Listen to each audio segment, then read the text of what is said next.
Hello, wake up. You don't wake. Listen, there has been a war against us. When I say us, I'm talking about you and I, the black race. They came, they observed, they monitored, they studied. Human psychology. The same way you study a cattle, same way you study livestock. The farmer understands. If it's a goat farmer, they monitor them, they understand wetin they like and wetin they no like. The kind of food they will give them and how they become aggressive to others of their kinds. They know the situations and circumstances. They've studied us a lot.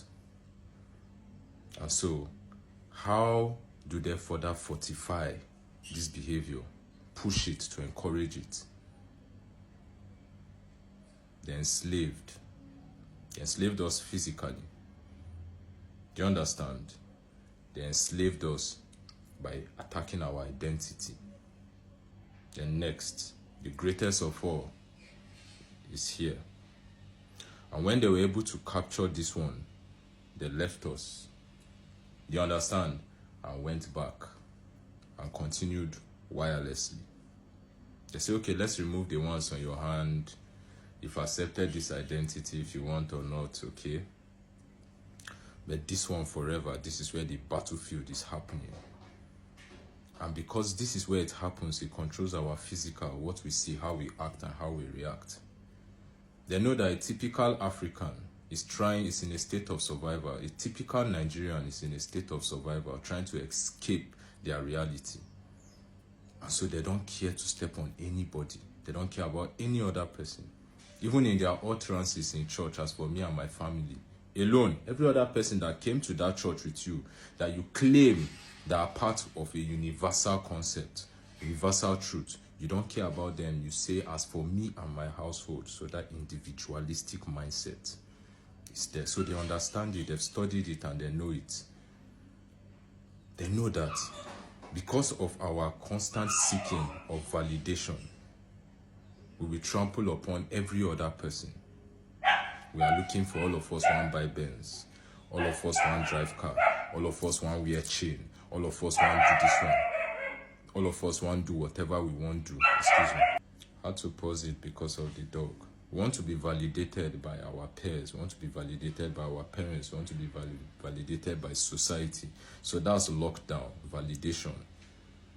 Giving them a false sense of suffering when all around us we are surrounded by wealth. We have land for agriculture, we have resources for wealth, we have everything that we need.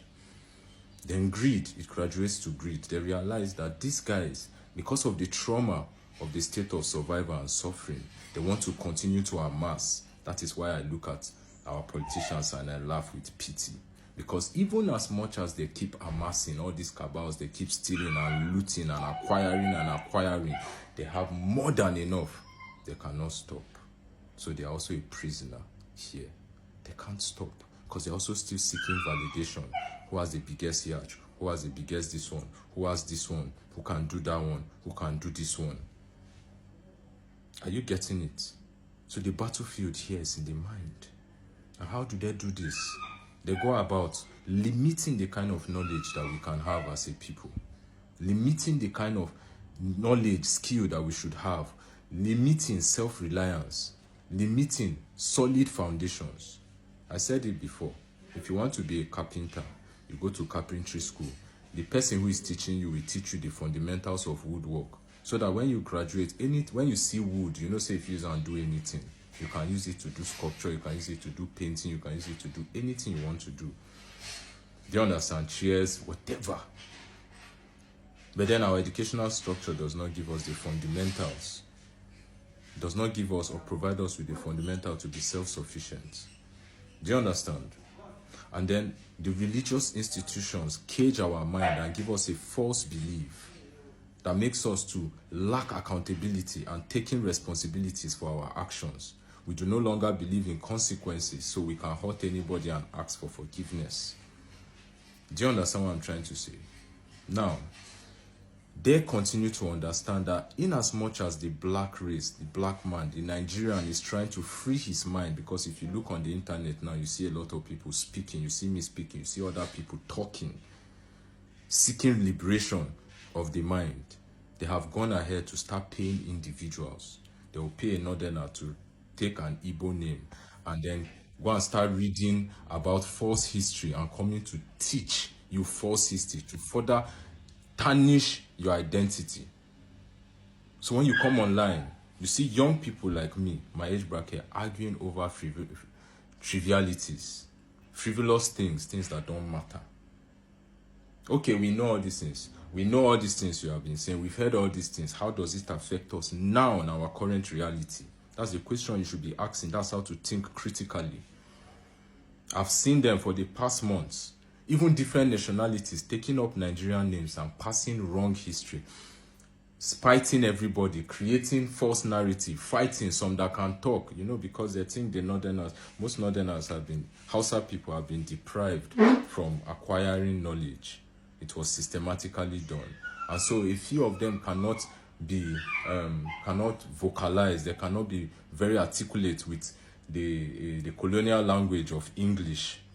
And so when they are speaking, because of frustration, you can't get the message very well, but they want to speak their truths, and then there's a language barrier. And some of these guys come and assume the role of their spokesperson and lie. And what? Lie. So anytime you come online and you see all these people in these live places talking, let their video be up so that you can see who they look like, what they look like.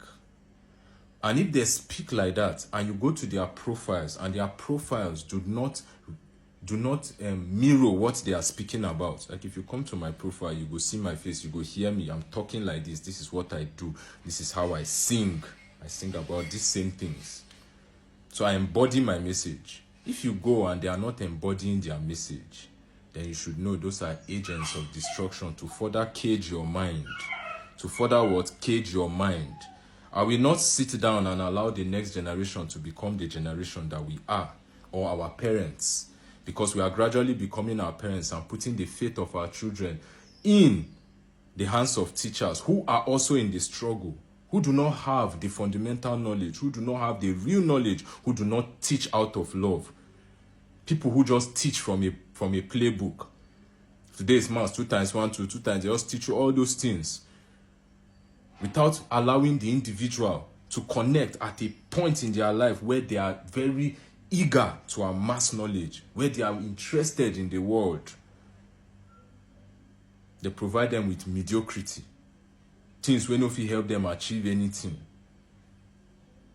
Always tell yourself you are in a battlefield. When somebody is talking, listen to how they talk to understand their mindset. It is a window into how their mindset is structured. Listen to what they say and educate yourself with it. All of us have been given the fundamentals of failure.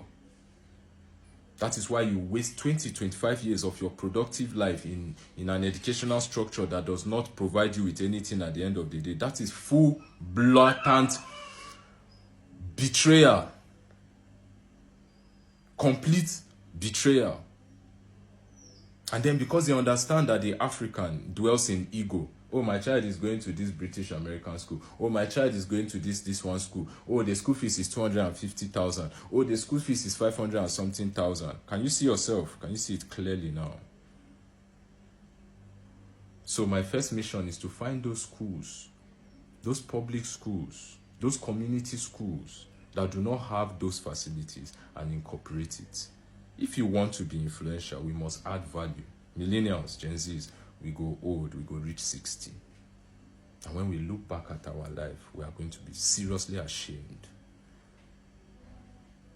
We cannot dodge everything inside dance. We cannot dodge everything inside content. We cannot be dodging everything inside the next trend. All of us cannot be content creators. What will now happen when everybody choke? If we are teaching the next generation that the way out is content creation, the whole content creation will choke. Nobody will get purpose for life again. Children no longer have dreams. Children should have dreams and look for the educational institution that can bring it to reality. Children should be able to put together their dreams and actualize it, and we should be able to support it and fund those dreams so that the African can have the African dream. Dream to be a doctor, that's not a dream. That is duty. But there are dreams that help this world to evolve. People who created cars had dreams. People who created airplanes had dreams. Look at how it's saving society. We don't think about planes. We just think about flying. They've made life easy. People that created sink, where they wash plates, they had dreams. They've accomplished something that is very useful for the rest of our lives. And we are not adding anything on the global scale. The world is moving. China is moving. We see it in their social media. They are showing us what they are doing. And then the black children are still taught how to pray in tongues. Are we mad? You can see the cage of the mind everywhere you go. And we must, it's our duty to rescue those people. While we fight the fight, we think we can fight. We have a helplessness. We do not have capacity. We do not have influence. We cannot influence it. The game on this planet is that if you have money, you can gain influence. We don't have money as a people to be able to even gain the influence, to channel the way, a positive direction, to be the catalyst for positive reaction in society. We do not have that influence. So what do? We have mouth. So we come together as a people and provide what is lacking. If the world is talking of AI, let our own children, the next generation be talking about AI too in the same capacity on the global scale. Let it be a global conversation. If not, their children will continue to create it, and our children will continue to be slaves on the global scale, serving them and taking peanuts for hours, wasting their lives, collecting $2 per hour, and then the inflation, our money will still blow. Maybe it will be $2,500 per dollar, and then they will be grateful for that kind of meager sum. They'll be grateful for that kind of suffering, and the chaos continues. Why? Because we've been studied. We've been studied. They sat down, they studied us. Every race has their flaws, but they studied us. They don't see us be. They write the formula, arrange them. If this one be like this, now so it go act, and that is how it is. Even poor man today, just put them around some people where they booga, you go see immediately, you go download the full information of booga and oppression and start oppressing. Even those that were singing and praying for God to change their lives, once they become great, they will oppress the next man. Why? Because that is the template and that is what is taught. Open your eyes. You don't open your eyes, wake up. You don't wake up, action. You will join me on this mission of saving the next generation. That's the greatest revenge. That is something I will look at and laugh and be happy in my grave. I go to smile, I go to jubilate for my grave. I go to talk, say, yes, I did it to them. Because you and I will talk from now till tomorrow and nothing will happen, because we do not have the influence. We do not have the communal strength to come together. Even in our mindset, coming together, it will come. Before you know, inside that coming together, oppression will be. But when we see the results of our actions, collectively, helping on other people, there will be no competition there. In fact, if you want to compete, let us compete with providing them with what they need to be recognized on the global scale of things in this world. The world is a stage, and it's high time that Africa steps up. African champion, out.